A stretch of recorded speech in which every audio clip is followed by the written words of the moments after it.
الجوع لا يرحم صغيرا ولا كبيرا ولا طفلا صغيرا ولا غنيا ولا فقيرا. الكل حينها يطلبك ويتمناك ويعشقك.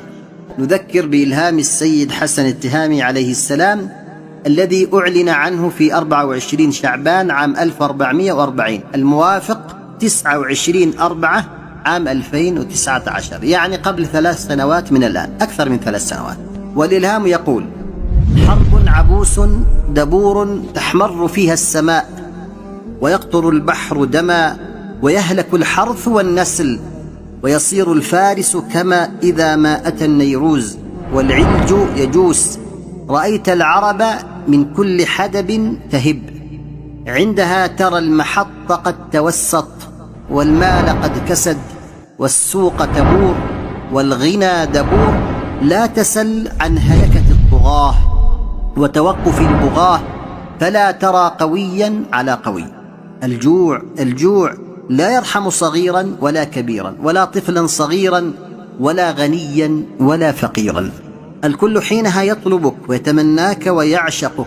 وسيختلف الأقران والأصحاب والقرنان، وستسقط قوى وتقوم أخرى، والكل قد سلم للأمر المسلم، والكل قد استسلم لأمر الإله المهيمن. قد أنذرتك فكن على حذر، لا تنم في وقت الاستيقاظ ولا تغفل، وأكثر من الاستغفار لعل الأمر عن قرب ينجلي وبكم يعتلي. أبلغهم بما أتاك أطهر من عود الأراك، ما جفاك ربك وما قلاك.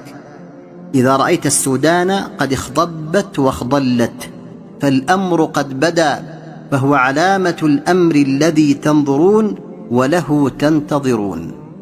فهذا هو الإلهام الذي جاء إليه قبل أكثر من 3 سنوات وأعلن عنه قبل أكثر من 3 سنوات، ولا نحتاج أن ندلل على صدقه وتباشير قدومه، فكل القنوات والفضائيات تتحدث عن ذلك بشكل واضح وجدي، لكنه واقع، ما كذبنا ولا كذبنا، وإن غدا لناظره قريب، والله غالب على أمره ولكن أكثر الناس لا يعلمون.